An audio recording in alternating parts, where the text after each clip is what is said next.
Почитувани сограѓани, во обид да ги прикријат катастрофалните резултати од работењето на локалната самоуправа и јавните предпријатија, ВМРО ДПМН и претседателката на Совет на општина Прилеп Ирена Стериовска-Локовинец посегнаа кон нечесен начин на практикување на демократијата.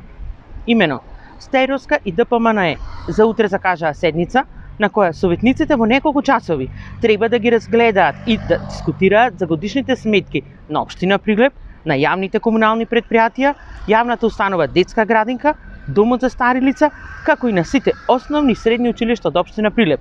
Или севкупно 30 точки од дневниот ред со преку 1000 страници материјал во кој е прикажан целиот недомајхинлак и сета неспособност на општинската власт на ДПМН.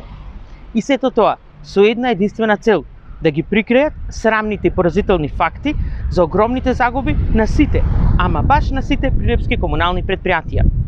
Документите велат дека прв пат во своето постоење водовод и канализација бележи загуба од фантастични 500.000 евра.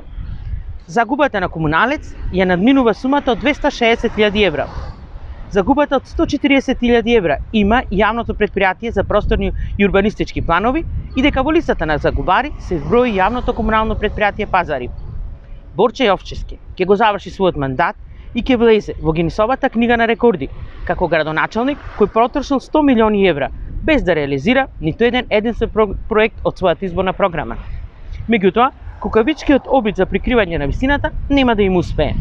Пред очите на пошироката јавност, на утрешната седница, советничката група на СДСМ и коалицијата ќе го разобличи недомаќинското, нестручното и криминалното трошење на пари на граѓаните од страна на кадрите на ДПМН, градоначалникот Јовчевски и директорите на јавните предпријатија.